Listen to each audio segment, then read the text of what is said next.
اعوذ باللہ من الشیطان الرجیم بسم اللہ الرحمن الرحیم نحمده ونصلی علی رسولہ الکریم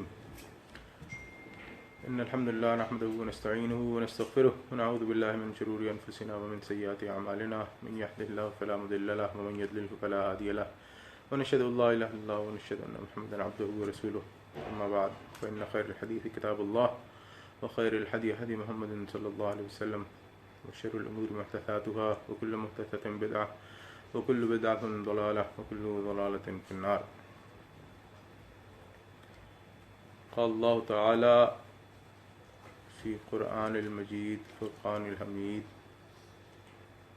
وإن أحد من المشركين استجارك فأجره حتى يسمع كلام الله ثم أبلغه مأمنه. صدق الله العظيم. رب اشرح لي صدري ويسر لي أمري واحلل عقدة من لساني يفقهوا قولي. سبحانك لا علم لنا الا ما علمتنا انك انت العليم الحكيم. بھی الحمدللہ ہم لوگ آج پہلا سیشن کر رہے ہیں.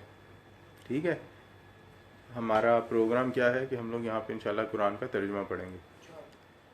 تو سب سے پہلی بات یہ ہے کہ آپ لوگ یہ بتاؤ کہ قرآن کیا ہے؟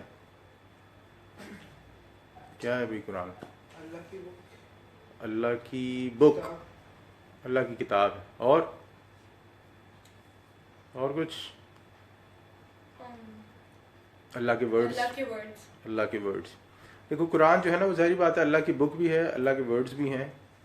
قرآن کو سمجھنے کے لیے یا قرآن یہ سمجھنے کے لیے ہمارا قرآن کے بارے میں کیا عقیدہ ہے. سب سے پہلی بات یہ، جیسے آپ لوگوں نے کہا، یہ اللہ تعالیٰ کا کلام ہے، اللہ تعالیٰ کی کنورسیشن ہے، یہ اللہ تعالیٰ کے میسیجز ہیں. پہلی بات. دوسری بات ہے کس پہ نازل ہوئے؟ یہ پروفٹس پہ نہیں. قرآن جو ہے وہ پریسائسلی پروفٹ محمد صلی اللہ علیہ وسلم پہ نازل ہوا ہے. اور تیسری بات جو قرآن کے بارے میں جاننی بہت ضروری ہے کہ یہ قرآن کمپلیٹلی محفوظ ہے. بالکل جیسا اللہ تعالیٰ نے نبی اکرم صلی اللہ علیہ وسلم کو دیا تھا ویسے کا ویسا یہ قرآن کیا ہے؟ محفوظ ہے. محفوظ کو کیا کہتے ہیں انگلش میں؟ میرے ذہن میں نہیں، اوتھینٹک نہیں، safe. Thank you very much. Completely safe ہے. تو یہ چیز ہر وقت ہمارے ذہن میں ہونی چاہیے. ٹھیک، کیا چیز؟ پہلی بات یہ کہ قرآن جو ہے وہ اللہ کا کلام ہے. جب ہم اللہ کا کلام کہتے ہیں نا تو مثال اللہ تعالیٰ کے لیے کوئی نہیں ہے، لیکن آپ کو صرف سمجھانے کے لیے، جیسے میں آپ سے بات کر رہا ہوں تو میں کچھ بول رہا ہوں، آپ تک بات پہنچ رہی ہے. اسی طرح اللہ تعالیٰ نے بھی یہ کلام کیا ہے جو حضرت جبرائیل نے لا کے نبی اکرم صلی اللہ علیہ وسلم کو سنایا ہے. تو نبی صلی اللہ علیہ وسلم پہ نازل ہوا، اور جب یہ نبی صلی اللہ علیہ وسلم کو سنایا گیا تو یہ بالکل ویسے کا ویسا ہی نبی اکرم صلی اللہ علیہ وسلم کو یاد کروا دیا اللہ تعالیٰ نے، جیسا اللہ تعالیٰ نے حضرت جبرائیل علیہ السلام کو بتایا تھا. اب یہ جو اللہ تعالیٰ کا کلام ہے، اس سے کیا مراد ہے؟ اللہ تعالیٰ سورہ توبہ میں فرماتا ہے کہ اگر کوئی مشرک تمہارے پاس پناہ طلب کرنے آئے تو تم اسے، مشرک وہ ہوتا ہے جو اللہ تعالیٰ کے ساتھ کسی کو شریک سمجھتا ہے. اللہ کو مانتا ہے لیکن وہ اللہ تعالیٰ کو ویسے نہیں مانتا جیسے ایک مسلمان اللہ تعالیٰ کو مانتا ہے. اللہ اکبر. نہیں، ایک اس پہ ہم لوگ بعد میں آئیں گے. جب اس پر آئیں گے تو پھر ہم اس پہ بات کریں گے. ابھی آپ صرف یہ سمجھ لو کہ مشرک وہ ہوتا ہے جو اللہ تعالیٰ کو تو مانتا ہے، اللہ تعالیٰ کی ایگزسٹنس کا ڈینائل نہیں کرتا، لیکن وہ اللہ تعالیٰ کو ویسے نہیں مانتا جیسے ایک مسلمان مانتا ہے.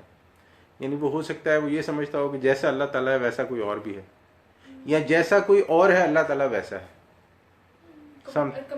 کمپیئر بھی کر سکتا ہے. تو وہ ہوتا ہے مشرک. تو اللہ تعالیٰ قرآن میں یہ فرماتا ہے کہ نبی اکرم صلی اللہ علیہ وسلم کو ایک موقع پہ اللہ تعالیٰ فرما رہا ہے کہ اگر کوئی مشرک آپ کے پاس پناہ مانگنے آئے تو آپ اسے پناہ دے دیں، یہاں تک کہ وہ حتیٰ یسمع کلام اللہ، یہاں تک کہ وہ اللہ تعالیٰ کا کلام سن لے. تو یہاں پہ اللہ تعالیٰ نے خود قرآن کو کیا کہا ہے؟ کلام اللہ کہا ہے، یعنی اللہ تعالیٰ کا کلام ہے یہ. دوسری بات ہم نے یہ کیا ہے کہ نبی اکرم صلی اللہ علیہ وسلم پہ نازل ہوا. اب نبی اکرم صلی اللہ علیہ وسلم پہ نازل ہونے کے 3 طریقے ہیں کیسے نبی اکرم صلی اللہ علیہ وسلم کو قرآن ملا. سب سے پہلا فیمس سب سے پہلا فیمس کون سا ہے؟ ابھی جب میں نے آپ کو بتایا کہ نبی اکرم صلی اللہ علیہ وسلم کے پاس حضرت جبرائیل علیہ السلام جو ہے وہ قرآن لے کر آتے تھے اور نبی اکرم صلی اللہ علیہ وسلم کو سناتے تھے اور نبی اکرم صلی اللہ علیہ وسلم کو یاد ہو جاتا تھا. وہ ہے کہ ان کے دماغ میں آتا تھا, دل پہ, دل میں آتا تھا. نبی اکرم صلی اللہ علیہ وسلم کے ڈائریکٹ اللہ تعالیٰ دل پہ ایک چیز القاء, اردو میں القاء کہتے ہیں, انگلش میں کہتے ہیں کہ وہ, انگلش میں تو نہیں, اردو میں بتاتا ہوں کہ اللہ تعالیٰ نبی اکرم صلی اللہ علیہ وسلم کے دل میں وہ بات ڈال دیتا تھا. اور ایک اور تیسرا طریقہ بھی ہے, لیکن وہ تیسرا جو ہے وہ صرف اور صرف جو سورہ بقرہ کی آخری 2 آیات ہیں, آمن الرسول والی جو ہے, ہاں وہ نبی اکرم صلی اللہ علیہ وسلم کو کہاں پہ ملی تھیں؟ وہ 2 آیات نبی اکرم صلی اللہ علیہ وسلم کو کہاں ملی تھیں؟ معراج پہ. جب نبی اکرم صلی اللہ علیہ وسلم معراج پہ گئے تھے تو وہاں پر اللہ تعالیٰ نے یہ 2 آیات تحفۃً نبی اکرم صلی اللہ علیہ وسلم کو دی. ٹھیک, تو یہ 3 طریقے ہیں جن سے قرآن جو ہے وہ نبی اکرم صلی اللہ علیہ وسلم تک پہنچا ہے. اچھا, یہ اصلی قرآن کہاں پر آپ کو پتہ ہے؟ یعنی کہ اصلی قرآن جو ہے وہ کہاں پر محفوظ ہے؟ ایک تو ہمارے پاس ہے نا یہاں پر, اس کے علاوہ اور کہاں پر؟ اس کے علاوہ نہیں کہنا چاہیے, بلکہ اصلی قرآن جو ہے وہ سورہ بروج میں اللہ تعالیٰ فرماتا ہے بل ہوا قرآن مجید فی لوح محفوظ. یہ قرآن نہایت بزرگ و برتر ہے اور یہ لوح محفوظ میں ہے. لوح محفوظ کیا ہے؟ لوح محفوظ آپ یہ سمجھ لو کہ اللہ تعالیٰ کے پاس سیف نہیں ہے, اللہ تعالیٰ کے پاس ایک کتاب ہے, اللہ تعالیٰ کے پاس ایک ٹیبلٹ ہے جس میں سب کچھ لکھا ہوا ہے. قرآن جو ہے وہ پورے کا پورا وہاں پر محفوظ ہے. اور بالکل جو ہمارے پاس قرآن کی ترتیب ہے کہ الحمدللہ سے شروع ہوتا ہے اور وہ ناس پہ ختم ہوتا ہے, ویسے ہی اللہ تعالیٰ کے پاس ہے. تو وہ قرآن جو لوح محفوظ میں ہے, نبی اکرم صلی اللہ علیہ وسلم کو وہی قرآن دیا گیا. ٹھیک, یہ بات ہمارے لیے سمجھنی بہت ضروری, جاننی بہت ضروری ہے. ابھی چاہے سمجھ نہیں آئے گی ابھی آپ کو فی الحال, لیکن یہ جاننی بہت ضروری ہے, کیونکہ اس کے بارے میں کئی لوگوں کو یہ ہوتا ہے کہ کہاں سے آیا, اصلی کہاں پر ہے, یہ تو دنیا میں ہے, دنیا میں چینج ہو سکتا ہے, سب ہو سکتا ہے. یہی ہے جو نازل ہوا ہے. ہاں, تو اس لیے ہمارے لیے فی الحال یہ جاننا بہت ضروری ہے کہ یہ لوح محفوظ میں محفوظ ہے اللہ تعالیٰ کے پاس اور وہاں سے اترا ہے. اچھا, ایک چیز اور, نبی اکرم صلی اللہ علیہ وسلم پر یہ تھوڑی سی ٹیکنیکل بات ہے, لیکن قرآن کے جو نازل ہوا ہے نا اس کے لیے 2 لفظ آتے ہیں, ایک آتا ہے لفظ انزال اور ایک آتا ہے لفظ تنزیل. اس میں تھوڑا سا فرق ہے, I'll be fast. انزال وہ ہے کہ جو قرآن لوح محفوظ سے پہلے آسمان پر اترا. ہم لوگ 30 پارے میں پڑھتے ہیں نا, اعوذ باللہ من الشیطان الرجیم بسم اللہ الرحمن الرحیم انا انزلناہ فی لیلۃ القدر. اب یہ جو اللہ تعالیٰ فرما رہا ہے کہ انا انزلناہ فی لیلۃ القدر, اس سے کیا مراد ہے؟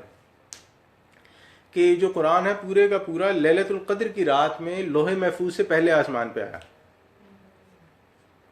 ٹھیک, اور اس کے بعد جو دوسرا لفظ اللہ تعالیٰ یوز کرتا ہے تنزیل, تو تنزیل کا مطلب ہے کہ یہ قرآن تھوڑا تھوڑا کر کے وہاں سے پہلے آسمان سے تھوڑا تھوڑا کر کے نبی اکرم صلی اللہ علیہ وسلم کو مختلف موقعوں پر اللہ تعالیٰ بتاتا رہا. جب کفار کو نہیں 1 مہینے میں, دیکھیں وہ جو کتنے سال میں آیا تھا بتاؤ ذرا. 23 جتنی نبی صلی اللہ علیہ وسلم کی ایج تھی, لیکن ایج صرف پوری ایج میں نہیں ملا بیٹے, جتنی نبی صلی اللہ علیہ وسلم کو نبوت دی گئی. 40 ایئرز میں ان کو پروفٹ دی گئی اور 63 ایئرز میں ان کا انتقال ہوا, تو ٹوٹل کتنے بن گئے؟ 23 ایئرز. تو ہم یہ کہہ سکتے ہیں کہ قرآن جو ہے وہ ٹوٹل جو ہے وہ 23 ایئرز میں تھوڑا تھوڑا کر کے کیا ہوتا رہا, نبی اکرم صلی اللہ علیہ وسلم کو دیا جاتا, ریویل ہوتا رہا. اور جیسے ابھی آپ نے کہا 23 ایئرز بنتے ہیں قمری حساب سے. قمری کیا ہوتا ہے؟ لونر کیلنڈر.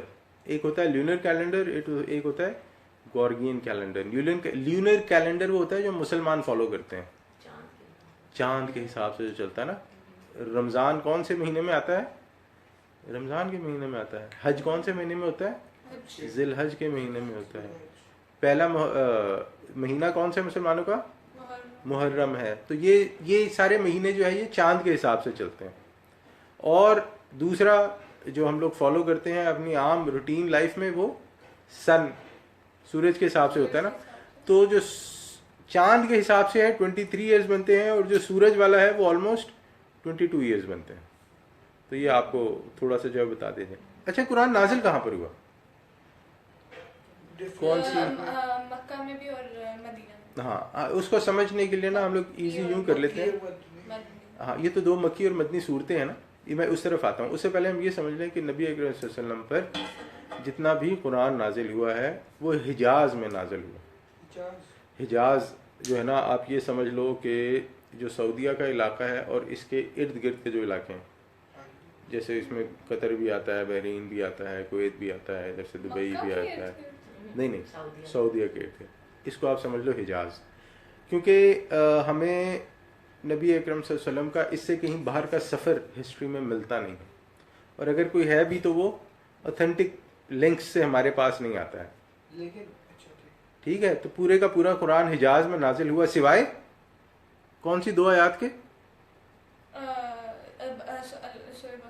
سورہ بقرہ کی 2 آیات جو کہاں دی گئی تھیں؟ معراج پر. ہاں بالکل, تو یہ بات ہے. اس کے بعد ہم آگے چلتے ہیں کہ آپ نے ابھی بات کی کہ قرآن کی کتنی ٹائپ کی صورتیں ہیں قرآن میں؟ 2 ٹائپ کی نا, مکی اور مدنی. ان میں فرق کیا ہے؟ جو مکی صورت ہے وہ مکہ میں نازل ہوئی, ہجرت کے بعد. ہاں, دس از دا ڈفرینس. فرق یہ ہے کہ جب نبی اکرم صلی اللہ علیہ وسلم مکہ میں رہتے تھے تو جو صورتیں نازل ہوئیں وہ مکی ہیں, چاہے نبی صلی اللہ علیہ وسلم اس وقت مدینہ سفر کر کے گئے یا طائف گئے یا کہیں اور گئے, لیکن وہ مکی شمار ہوں گی.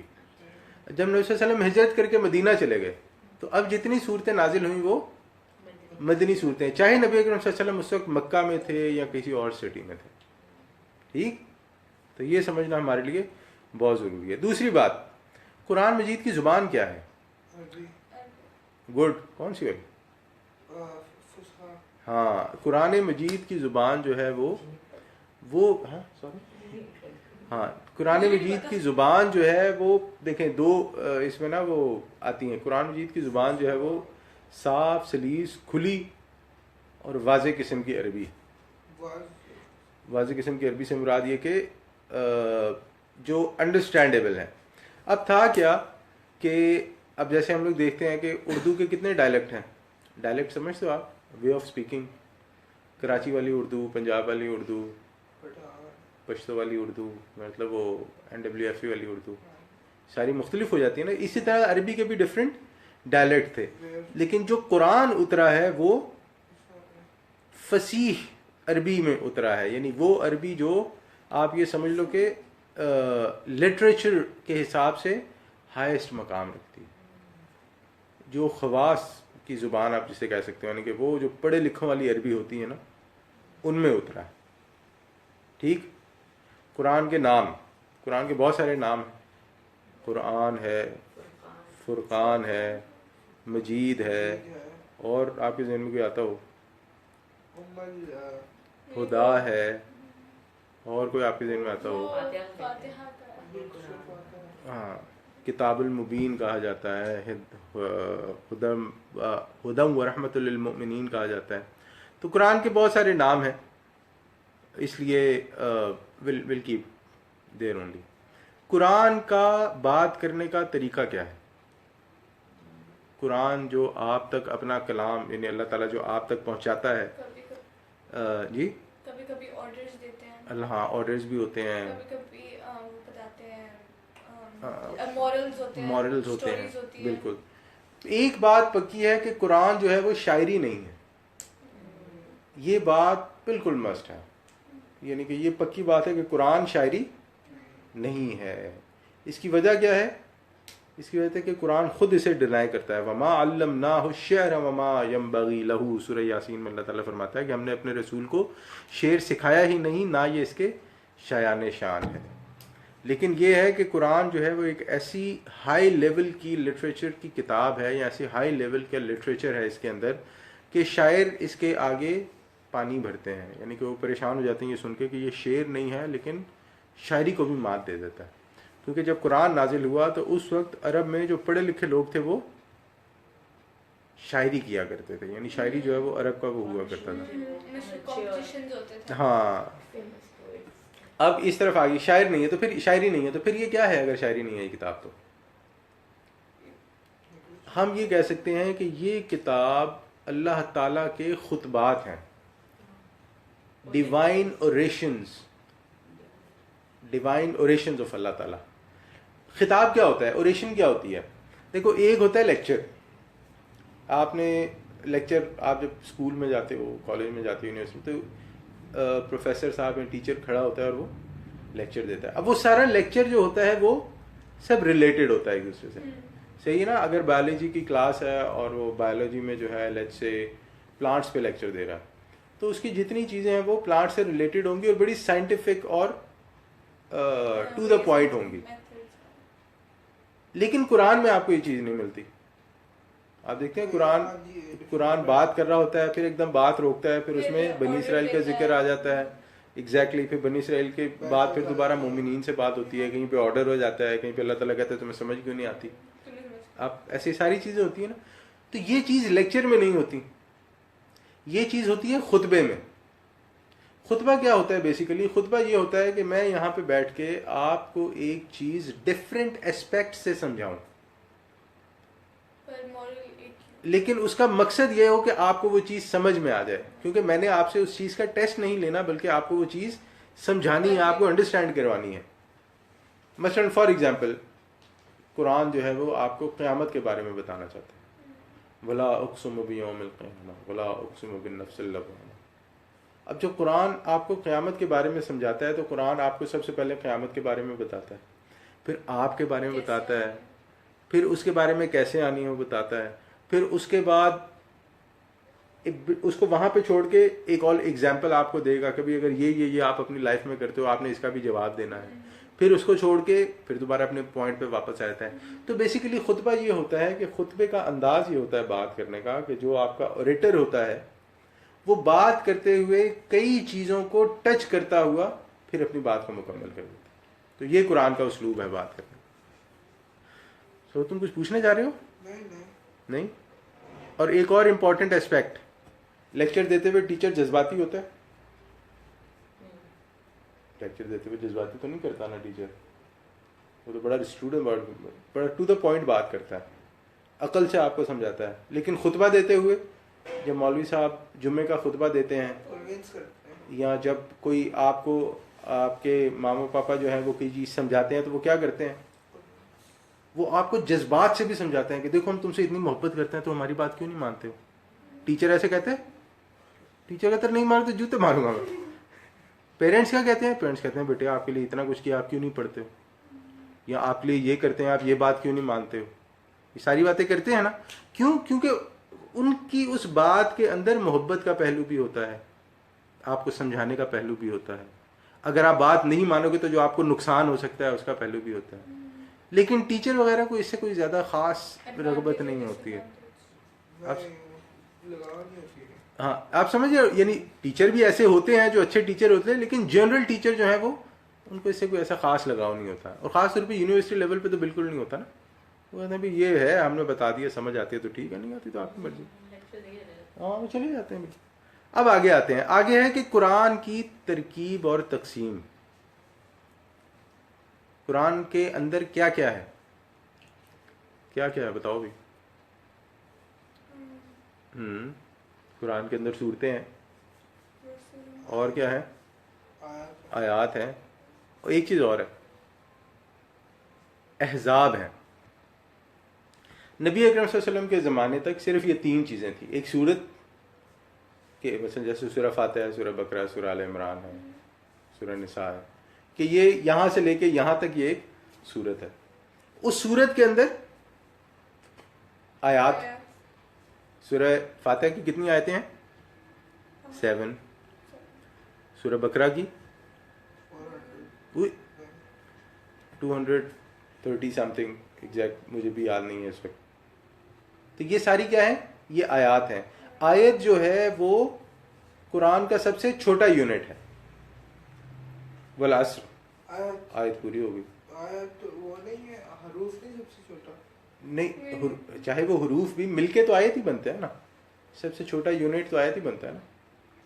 جیسے ہم نے بات کی والعصر جو ہے وہ بن گئی, اور اس طرح اللہ لا الہ الا اللہ کے لیے پوری, یہ بھی جو ہے پوری ایک آیت ہے. تو آیت چھوٹی بھی ہے اور آیت بڑی بھی ہے. اس کے بعد ایک چیز میں نے تیسری کا ذکر کیا تھا, احزاب. قرآن میں جو ہے وہ حزب ہیں. حزب کا مطلب کہ یہ گروپ بنے ہوئے ہیں. وہ ٹوٹل کتنے ہیں؟ 7. وہ بھی 7 ہے, وہ بھی مختلف گروپس ہیں جس کے وہ بنے ہوئے ہیں. ٹھیک ہے,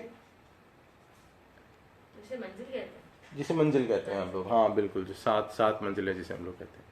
قرآن کی آیتیں جمع ہوتی ہیں تو صورتیں وجود میں آتی ہیں, صورتیں بنتی ہیں, اور صورتیں جمع ہوتی ہیں تو ہاں صورتیں جمع ہوتی ہیں تو احزاب, حزب کا لفظ جو ہے وہ حدیث میں ہمیں ملتا ہے. اچھا, اب یہاں پر ایک چیز اور بھی سمجھ آتی ہے کہ یہ چیزیں جو ہیں, یہ چیزیں نبی اکرم صلی اللہ علیہ وسلم کے بتانے پر ہوئی ہیں. یعنی کہ آیت صحابہ نے اپنی مرضی سے اس کو نہیں رکھا کہ بھئی اتنی آیت ہے اور اتنی نہیں. اس طرح صورتیں بھی نبی اکرم صلی اللہ علیہ وسلم کے بتانے پر ہیں, اور حزب بھی نبی اکرم صلی اللہ علیہ وسلم کے زمانے میں پائے جاتے تھے. 7 حزب تھے. تو ہوتا یہ تھا کہ صحابہ کرام یہ کوشش کرتے تھے کہ 7 دنوں کے اندر اندر قرآن کو ختم کر لیں. ٹھیک, تو ابھی بھی علماء یہی کہتے ہیں کہ کم سے کم اگر آپ نے پڑھنا ہے تو 3 دن, اور زیادہ سے زیادہ اگر آپ نے پڑھنا ہے تو 40. ہاں, علماء کہتے ہیں کہ 40 دنوں کے اندر اندر آپ کوشش کریں کہ قرآن ختم کر لیں. اچھا, پھر یہ رکوع اور پارے کہاں سے آئے؟ اور پارے, اب یہ رکوع اور پارے جو ہے نبی اکرم صلی اللہ علیہ وسلم کے زمانے میں نہیں تھے. ہاں, رکوع کیا ہے بیسیکلی, ہوا کیا, اب کیونکہ صورتیں بہت بڑی بڑی ہیں, اب سورہ بقرہ, سورہ نساء, سورہ آل عمران, بہت بڑی بڑی صورتیں ہیں. تو اس میں کیا کیا اسکالرز نے بات کی کہ انہوں نے ایک سبجیکٹ جو چل رہا ہے نا قرآن میں, صورتوں میں مختلف سبجیکٹس آتے ہیں, تو انہوں نے کیا کیا کہ جو ایک سبجیکٹ ہے اس کا ایک رکوع بنا دیا کہ بھئی یہ والی بات یہاں سے لے کے یہاں پہ ختم ہو جاتی ہے, تو انہوں نے اس کا ایک رکوع بنا دیا. اس طرح اس کے بعد دوسری بات شروع ہوتی ہے, وہ یہاں سے لے کے یہاں پہ ختم ہو جاتی ہے, وہ دوسرا رکوع بنا دیا. تیسری بات یہاں سے لے کے یہاں پہ ختم ہو جاتی ہے. تو یہ نبی اکرم صلی اللہ علیہ وسلم کے زمانے پہ نہیں تھا, یہ ان کے بعد ہوا. اور اگر کوئی فرض کرے, کوئی کہتا ہے کہ یہ رکوع یہاں نہیں, اتنا ہونا چاہیے تھا, یا زیادہ چھوٹا ہونا چاہیے تھا, بڑا ہونا چاہیے, تو اس میں کوئی مسئلہ نہیں ہے, کیونکہ یہ ایک علمی بات ہے. اگر کوئی کہتا ہے تو ٹھیک ہے, اگر کوئی نہیں کہتا تو بھی ٹھیک ہے. اسی طرح پارے, کتنے پارے ہیں قرآن میں؟ 30. یہ تقسیم بھی نبی اکرم صلی اللہ علیہ وسلم کے زمانے میں نہیں تھی, یہ بھی بعد میں ہوئی ہے. اس وقت صرف منزلیں تھیں. تو یہ جو بعد کی تقسیم ہے 30 پاروں کی, یہ بھی بعد میں ہوئی. اور کہا جاتا ہے کہ یہ تقسیم جو ہے وہ حجاج بن یوسف کے زمانے میں کی ہے, اور حجاج بن یوسف جو ہے وہ تابعین کے زمانے میں تھا. اگر پتہ ہے تابعین کون ہوتے ہیں؟ کون ہوتے ہیں؟ پروفٹ کے جو دوست ہوتے ہیں. پروفٹ دیکھیں, ایسا ہے کہ جنہوں نے نبی اکرم صلی اللہ علیہ وسلم سے تعلیم حاصل کی, نبی صلی اللہ علیہ وسلم کے زمانے میں ایمان لائے اور ان سے جو ہے وہ ان کی صحبت میں رہے, وہ صحابی. جنہوں نے صحابیوں سے یعنی ایمان لائے اور صحابیوں سے تعلیم حاصل کی, وہ تابعی. اور جنہوں نے تابعیوں کو, تابعی جو ہیں ان کے زمانے میں ایمان لائے اور ان سے تعلیم کی, وہ تبع تابعی ہیں. ٹھیک, تو یہ جو حجاج بن یوسف ہے اس کے زمانے میں تابعین زندہ تھے, تو یہ ان کی ہے. اور پاروں کی تقسیم جو ہے کہا جاتا ہے کہ یہ حجاج بن یوسف کے بھی بات کی ہے. تو حجاج بن یوسف نے جو ہے وہ نقطے لگوائے, اعراب لگوائے, اور یہ رکوع وغیرہ جو ہے اس کی ہوئی ہے. ٹھیک, پہلے نقطے بھی نہیں تھے قرآن میں, نقطے بھی بعد میں آئے. تو یہ چیز ہے. اور جیسے ہم نے بات کی ہے کہ قرآن کی جو ترتیب ہے, ہاں ترتیب پہ ہم نے بات کی ہے, قرآن کی ترتیب. اب ہوا یہ کہ سب سے پہلے کون سی سورت نازل ہوئی؟ سورہ علق, ہاں, اقرأ بسم ربک الذی خلق. اس کے بعد مختلف صورتیں نازل ہوئیں, پھر اس کے بعد سورہ بقرہ نازل ہوئی. اب اس سے پہلے سورہ مدثر نازل ہوئی, اس سے پہلے سورہ مزمل کی کچھ آیات نازل ہوئیں. اب یہ ساری مختلف, اگر ہم قرآن میں دیکھیں تو یہ سب مختلف جگہوں پر ہے. تو ہوتا یہ تھا کہ جب یہ صورتیں نازل ہوتی تھیں, نبی اکرم صلی اللہ علیہ وسلم پہ وحی آتی تھی, تو نبی اکرم صلی اللہ علیہ وسلم صحابہ کو بتا دیتے تھے کہ بھئی یہ والی وحی جو ہے, یا یہ والی آیت یا یہ والی صورت فلانی صورت سے پہلے یا بعد میں رکھنی. تو اس لیے ہمارے لیے یہ سمجھنا بہت ضروری ہے کہ جو قرآن کی ترتیب ہے, جو قرآن کا آرڈر ہے, وہ کسی کی مرضی پہ نہیں ہے.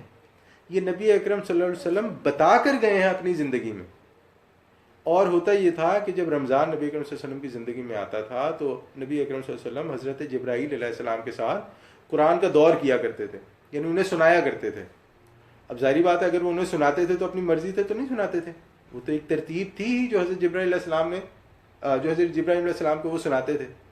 تو آپ سمجھ رہے ہیں، تو یہ جو قرآن کی ترتیب ہے یہ وہی ترتیب ہے جو لوح محفوظ میں اللہ تعالیٰ کے پاس ہے. ہم بات کر رہے تھے نا لوح محفوظ کی، تو یہ جو ترتیب ہے یہ لوح محفوظ والی ترتیب ہے جو ہمارے پاس اس وقت موجود ہے. اچھا ہاں یہ بھی تھوڑا سا امپورٹنٹ ہے، ہم اس پہ بھی بات کر لیں کہ نبی اکرم صلی اللہ علیہ وسلم کی زندگی میں کیا قرآن کتاب کی شکل میں موجود تھا؟ کتاب کی شکل میں نہیں تھا. جب ہم کتاب کہتے ہیں تو مطلب 2 کورز کے بیچ میں بک نہیں تھی. اور جیسے آپ نے کہا کہ اس وقت کوئی پتوں پہ لکھتا تھا، کوئی ہڈیوں پہ لکھتا تھا، یعنی جس کو جو بھی میسر ہوتا تھا وہ اس پہ اور یاد کرتے تھے، حافظ بھی میمورائز کر لیتے تھے. تو جو سب سے پہلی بک بنی قرآن کی وہ کس کے دور میں بنی؟ حضرت ابوبکر رضی اللہ تعالیٰ عنہ کے دور میں. ہاں ادھر آتے ہیں ہم لوگ، اس طرف آتے ہیں. تو حضرت ابوبکر رضی اللہ تعالیٰ عنہ کے دور میں سب سے پہلے بٹوین دا کورز بک کو جمع کیا گیا. ہوا کیا تھا، ایک جنگ ہوئی جس میں بہت سارے حفاظ جو ہیں وہ شہید ہو گئے. تو حضرت عمر رضی اللہ تعالیٰ عنہ نے حضرت ابوبکر کو مشورہ دیا کہ آپ یہ کر لیں. حضرت ابوبکر جو ہے اس وقت خلیفہ تھے. تو اب حضرت ابوبکر جو ہے وہ تھوڑے سے انہوں نے تھوڑا سا جو ہے ہیزیٹیٹ کیا. انہوں نے کہا نبی کریم صلی اللہ علیہ وسلم نے نہیں کیا، میں کیسے کروں؟ دیکھو نبی صلی اللہ علیہ وسلم سے کتنی محبت کتنی قربت تھی. وہ کہتے ہیں نبی صلی اللہ علیہ وسلم بھی تو کر سکتے تھے، جب انہوں نے نہیں کیا تو میں کیسے کروں؟ لیکن پھر یہ ہوا کہ انہوں نے ایک کمیٹی بنائی، سب صحابہ کو کہا، مشورہ وغیرہ کیا، تو پھر یہ بات انہوں نے طے کی کہ بھئی اس میں کوئی حرج نہیں ہے، ہمیں یہ کر لینا چاہیے. تو یہ چیز یہ قرآن جو ہے حضرت حضرت ابو بکر رضی اللہ تعالیٰ عنہ کے دور میں جمع ہو گیا ایک کتاب کی صورت میں. اس کے بعد یہ ہوا کہ ظاہری بات ہے جب اسلام پھیلا تو بہت ساری جگہوں پر گیا، بہت سارے خطوں میں پہنچا. اب جب اسلام دوسرے خطوں میں گیا اور دوسرے خطوں میں پہنچا تو ہوا یہ کہ جو عربی کے ڈائلیکٹ ہیں، جیسے ہم نے شروع میں بات کی تھی کہ جو عربی بولنے کا طریقہ ہے وہ ڈفرینٹ لوگوں کا ڈفرینٹ ہے. اب ہم لوگ انگلش بولتے ہیں، اب ہم لوگ انگلش جو ہے ڈفرینٹ بولتے ہیں. اب BOOK کیا ہوتا ہے؟ BOOK بک، ہم لوگ کہتے ہیں بک. اب اگر ہم لوگ UK میں چلے جائیں تو وہ لوگ BOO کو ذرا لمبا کھینچتے ہیں، وہ کہتے ہیں بوک. صحیح ہے. اب وہاں پہ ٹی سائلنٹ کر دیتے ہیں. واٹر کو وہ لوگ واٹر بھی کہتے ہیں، آپ نے سنا ہوگا. اب یہی آپ امریکہ میں چلے جاؤ، واٹر کہتے ہیں. امریکہ میں OFTEN عموماً وہ لوگ آفٹن کہتے ہیں، اور ہم UK والی سائڈ پہ آفن کہتے ہیں. یہاں پہ شیڈیول کہتے ہیں، وہاں پہ اسکیجول کہتے ہیں. تو آپ دیکھو کہ انگلش میں بھی یہ پرابلم ہے. اردو، اب آپ کو عجیب لگے گا کہ اردو میں ہم لوگ جو دہی کھاتے ہیں وہ کھٹا ہوتا ہے یا کھٹی ہوتی ہے؟ ہم لوگ کہتے ہیں دہی کھٹا ہوتا ہے، لیکن کراچی والے کہتے ہیں کہ دہی کھٹی. تو آپ دیکھ رہے ہیں کہ علاقوں میں جگہوں کے حساب سے زبان بدل جاتی ہے. اب یہی ہوا کہ جب حضرت عثمان رضی اللہ تعالیٰ عنہ کا دور آیا تو اس وقت اسلام جو ہے بہت زیادہ پھیل چکا. تو وہاں پر ہونے یہ لگا کہ لوگوں کے درمیان اختلافات شروع ہو گئے کہ قرآن کی یہ آیت ایسے پڑھنی ہے یا ویسے پڑھنی ہے. تو پھر حضرت عثمان رضی اللہ تعالیٰ عنہ نے کیا کیا کہ انہوں نے صحابہ کو جمع کیا. وہ کتاب جو حضرت ابو بکر، جو حضرت ابو بکر کے دور میں جو کتاب بنی تھی، انہوں نے اس کے ضمن میں صحابہ کو جمع کر کے کچھ صحابہ کو یہ ذمہ داری دی کہ وہ بالکل اسی نہج پر کتاب جو ہے اس کے نسخے بنائیں، یعنی مزید اس کو رائٹ کریں. تو اس طرح پھر انہوں نے 7 نسخے اس کے بنا کے مختلف جگہوں پر بھجوا دیے. ہاں، اور انہوں نے کہا کہ اس کے علاوہ جتنے بھی نسخے ہیں وہ سارے کے سارے نل اینڈ وائڈ ہیں. تو انہوں نے نل اینڈ وائڈ کا مطلب ہوتا ہے کہ بس اب ان کو آپ ریفر نہیں کریں گے. یہ ہم لوگوں نے اسٹینڈرڈائز کر دیا ہے. وہ نل اینڈ وائڈ سے یہی مراد ہے نا کہ انہوں نے وہ سارے جو ہے وہ، اب ظاہری بات ہے وہ کہیں سے منگا کے وہ کر کے کسی نے جلا دیا، کسی نے دفنا دیا، کچھ بھی کر دیا. اگر کسی نے نہیں بھی کیا تو وہ نل اینڈ وائڈ قرار دے دیے گا کہ بھئی یہ ہے اور اب یہی اسٹینڈرڈ ہے، ہم لوگ اسے ہی پکا مانیں گے. ٹھیک. تو یہ جو ہمارے پاس ہے قرآن، اس کو کہا جاتا ہے مصحف. کیا کہا جاتا ہے اسے؟ مصحف. نہیں جی, اب آیا نیکسٹ امپورٹنٹ پوائنٹ. قرآن مجید کا موضوع کیا ہے؟ سب قرآن پڑھتے ہیں نا, جمعے کو سورہ کہف بھی پڑھ رہے ہیں, وہ اس میں تہجد میں بھی قرآن پڑھ رہے ہیں, کچھ پریشانی ہو گیا تو بھی قرآن پڑھ رہے ہیں, کوئی فوت ہو گیا تو بھی قرآن پڑھ رہے ہیں, کوئی گھر لے رہا تو بھی قرآن پڑھ رہے ہیں, ہو رہا ہے نا سب. تو قرآن کا موضوع کیا ہے, ٹاپک کیا ہے؟ زندگی. آپ کو کیا لگتا ہے جی؟ گائیڈنس. ایگزیکٹلی. قرآن کا موضوع ہے گائیڈنس. اور کس کی گائیڈنس؟ ہماری, انسانوں کی گائیڈنس. اللہ تعالیٰ فرماتے ہیں نا سورہ بقرہ میں, اعوذ باللہ من الشیطان الرجیم, بسم اللہ الرحمن الرحیم, الف لام میم ذالک الکتاب لا ریب فیہ ہدی للمتقین. ہدن ہدایت ہے. ایک جگہ فرماتا ہے ہدی للناس, لوگوں کے لیے ہدایت ہے. ایک جگہ فرماتا ہے اللہ تعالیٰ ہدی و رحمت للمؤمنین, مومنوں کے لیے رحمت اور ہدایت ہے, محسنین کے لیے رحمت اور ہدایت ہے, مومنین کے لیے جو ہے وہ خوشخبری ہے. اس کے علاوہ موعظہ کا لفظ بھی آتا ہے کہ نصیحت بھی ہے ان کے لیے. تو قرآن جو ہے وہ بیسیکلی انسان کے لیے کیا ہے؟ گائیڈنس ہے, ہدایت ہے.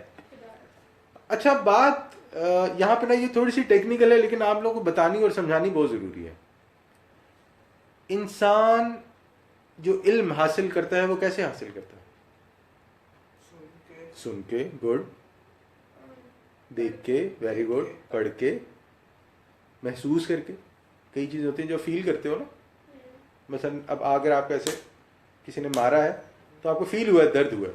اب یہ محسوس میں آ گیا نا, یہ نا آپ دیکھ کے یا وہ کر کے نہیں, یا فیل کر کے بتا سکتے ہو کہ درد ہوا.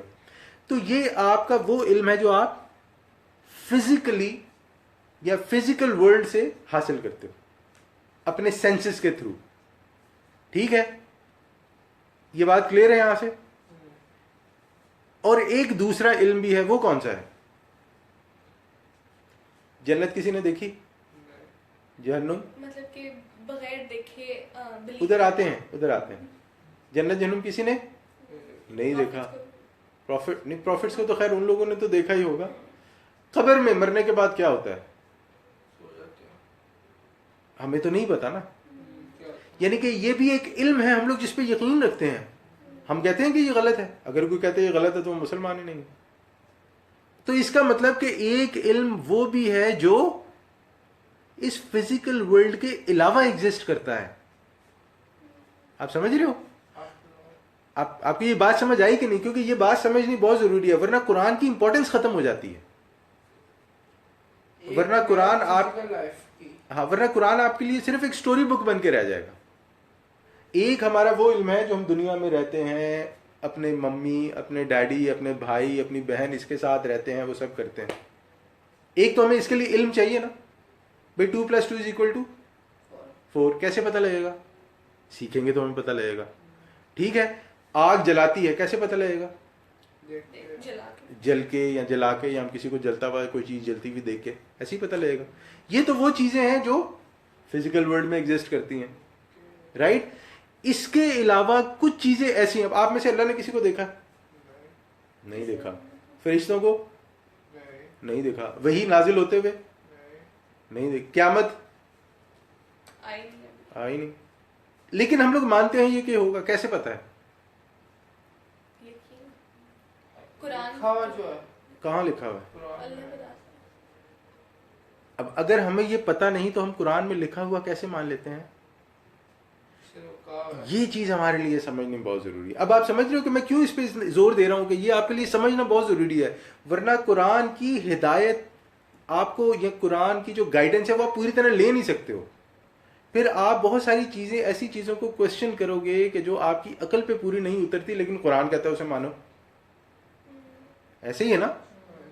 تو اسی لیے ہمارے لیے یہ سمجھنا بہت ضروری ہے کہ جو ہمارا ایمان ہے, آپ نے ایمان کا لفظ سنا ہے نا کئی بار. ایمان جو ہے انسان کا, وہ ان چیزوں کے ساتھ ڈیل کرتا ہے جو اس فزیکل ورلڈ سے باہر کی ہیں. اور وہ ہمیں بتانے والا کون ہوتا ہے؟ وہ چیزیں ہمیں رسول, جو اس وقت کے رسول ہوتے ہیں, وہ بتاتے ہیں. ٹھیک. تو یہ چیز ہمارے لیے سمجھنی بہت ضروری ہے کہ ہمارے اندر کچھ چیزیں اللہ تعالیٰ نے جب ہمیں پیدا کیا تو ہمارے اندر ڈال دیں، جو ہماری روح کے ساتھ ہمارے اندر آئیں، اور کچھ چیزیں ہم لوگ اس دنیا میں آ کے سیکھتے ہیں. ابھی تک کوئی کوشچن ہے تو پوچھ لو، کیونکہ یہ تھوڑا سا وہ ہے، کیا اسے کہتے ہیں، ٹیکنیکل ہے. میں اس لیے اگر کوئی ہے سوال تو آپ پوچھ لو اس کے بارے میں. نہیں؟ ٹھیک. ہدایت موضوع ہے. ہدایت کتنے ٹائپ کی ہوتی ہے؟ دیکھو، ایک تو ہدایت چاہیے مجھے ایز اے پرسن، رائٹ؟ آپ کو ایز اے پرسن، آپ کو ایز اے پرسن ہدایت چاہیے نا. ایک انسان کے طور پہ ہمیں ہدایت چاہیے. مثلا کیا ہدایت چاہیے انسان کے طور پہ؟ اچھا کیا ہے، ایگزیکٹلی گناہ کیا ہے، ثواب کیا ہے، کیا کرنا چاہیے، کیا نہیں کرنا چاہیے، بڑوں کے ساتھ کیا کرنا ہے، چھوٹوں کے ساتھ کیا کرنا ہے. یہ ہو گئی انفرادی ہدایت. ایک ہے ہماری سوسائٹی کی ہدایت. ہم لوگ ایز اے فیملی رہ رہے ہیں. ایز اے فیملی ہمارا کیا رول ہے؟ ایک دوسرے کو یہ تو نہیں، ایک دوسرے کے ساتھ تو ہمارا انڈیویجول رول ہے نا. آپ کا ایز اے ڈاٹر رول ہے، ایز اے سسٹر رول ہے، اس کا ایز اے بردر رول ہے، میرا ایز اے انکل رول ہے، ایز اے فادر رول ہے، ایز اے مدر رول ہے، ایز اے آنٹی رول ہے. آپ سمجھ رہے ہو؟ لیکن ایک ہے کہ ایز اے فیملی، آپ 4 لوگوں کی ایک فیملی ہے. اس ایک فیملی کا دوسری فیملی کے ساتھ کیا رول ہے؟ ان دونوں فیملیوں کا ڈفرینٹ فیملیز کے ساتھ کیا رول ہے؟ سوسائٹی. آپ سمجھ رہے ہو؟ تو ایک ہو گئی آپ کی انڈیویجول انفرادی، اور ایک آپ کی ہو گئی اجتماعی. اجتماعی کو انگلش میں کیا کہیں گے؟ میرے ذہن میں لفظ نہیں آ رہا ہے. اجتماعی. یہاں آپ کی جو ہے نا وہ کلیکٹیو، آپ سمجھ لو. اب مثلا فار ایگزامپل آپ ہدایت، ہاں، یعنی کہ جو سب کے لیے ہے وہ ہدایت کون سی ضروری ہے. فار ایگزامپل ہم لوگ اس معاشرے میں رہتے ہیں. اب اس معاشرے میں جو چوری کرتا ہے اس کے ساتھ کیا ہوتا ہے؟ سزا دی جاتی ہے. سزا کون دے گا؟ میں یا آپ؟ کوئی بھی نہیں. اب آپ سمجھ رہے ہو؟ اب اس کا مطلب کہ جس معاشرے میں سزا نافذ کرنی ہے تو وہ کون کرے گا؟ گورنمنٹ. اب یہاں پر وہ کلیکٹیو آپ کو سمجھ، اب آپ سمجھتے ہیں کہ گورنمنٹ جو ہے وہ انڈیویجول لیول پہ کام نہیں کرتی ہے. تو ہاں، تو اس لیے ہمارے دین میں ایک فرد کے لیے بھی ہدایت ہے، اور جب سارے فرد اکٹھے رہتے ہیں تو اس کے لیے بھی ہدایت ہے کہ ایک سوسائٹی میں رہتے ہوئے کیا کرنا چاہیے، کیا نہیں کرنا چاہیے، کیا اچھا ہے، کیا برا ہے. ورنہ کیا ہوگا کہ ورنہ یہ ہوگا کہ قرآن جو ہے وہ صرف کیا بن جائے گا؟ سب کا اپنا اپنا، ہاں، سب کا اپنا اپنا ایک اوپینین بن جائے گا. سب کی اپنی اپنی ایک اس کی وہ ہو جائے گی، انٹرپریٹیشن ہو جائے گی. اسی لیے ہمارے لیے سمجھنا بہت ضروری ہے کہ ہدایت ہے قرآن انڈیویجول کے لیے بھی اور سوسائٹی کے لیے بھی. میرے خیال سے یہاں تک رہنے دیتے ہیں نا، آگے زیادہ ٹیکنیکل. ٹھیک ہے جی، آج کا ہم لوگ موضوع یہیں تک رہنے دیتے ہیں. اگر آپ کے ذہن میں کوئی سوال ہے تو کر لیں، اور اگر سننے والے کے ذہن میں بھی کوئی سوال ہے تو وہ بھی کر لیں. I think there are 2 or 3 people. کوئی ہے، کوئی بات، کوئی اگر ہو تو آپ ٹائپ کر لیں، بھیج دیں. I'll try to answer. لیکن یہ ضروری تھی نا سمجھنی، یہ علم والی بات، ایمان والی بات، ہدایت والی بات، قرآن کیا ہے، کیسا ہے. کیونکہ اگر ہم لوگ ایسے ہی قرآن پڑھنا شروع کر دیتے ہیں، اب مثلا میں آپ کو ایک ایگزامپل اس کو ایسے سمجھانا شروع کرتا ہوں. آپ کو کون سا سبجیکٹ اچھا لگتا ہے؟ کوئی بھی نہیں. کوئی تو ہوتا ہے، یہ کیسے ہو سکتا ہے؟ اب مثلا مجھے اردو بہت پسند تھی، اسلامیت بڑی پسند تھی. مجھے جو ہے انگلش ناولز بہت پسند تھے. ہاں، اب یہ آپ کو کیوں پسند ہے؟ یہ انٹرسٹ اور informative. There is a very important aspect you are missing. You can relate to them. جذباتی لگاؤ، آپ سمجھ رہے ہو؟ You can relate to them. اسی طرح اگر قرآن پڑھتے ہوئے آپ اپنے آپ کو قرآن کے ساتھ ریلیٹ نہیں کر سکتے ہو تو آپ کو ایک لفظ پہ 10 نیکیاں تو مل جائیں گی، لیکن ہدایت نہیں ملے گی. آپ سمجھ رہے ہو؟ دیکھو ایک چیز اور یاد رکھو کہ جو نیکی ہے وہ ضائع ہو سکتی ہے. ایک انسان گناہ کرتا ہے، اپنی نیکی ضائع کر دیتا ہے. لیکن اگر آپ کو ہدایت ملے گی تو وہ ضائع نہیں ہوتی ہے. ہدایت آپ کو مزید نیکیوں کی طرف لے کر جاتی ہے. تو اسی لیے قرآن کے ساتھ آپ کا لگاؤ ہونا، آپ کا مینٹل لگاؤ، آپ کا سمجھ ہونا بہت ضروری ہے. ادروائز آپ قرآن سے فائدہ نہیں اٹھا سکتے. ایگزیکٹلی. ٹھیک ہے جی، پھر آپ کے پاس تو کوئی سوال نہیں ہے، یہاں سے بھی کوئی نہیں ہے، تو اللہ تعالیٰ سے دعا ہے جو بھی ہم نے پڑھا سنا سیکھا اللہ تعالیٰ اس کو سمجھنے کی توفیق عطا فرمائے. اللہ تعالیٰ ہمیں توفیق عطا فرمائے کہ ہم اچھے مسلمان بن جائیں. ہم لوگ قرآن کو صرف لفظوں پر ہی نہیں اکتفا کریں اس کے پڑھنے کے، بلکہ اس کو سمجھنے کی کوشش بھی کریں. وصلی اللہ تعالیٰ علی خیر خلق اجمعین برحمتک یا ارحم الراحمین وآخر دعوانا الحمد للہ رب العالمین.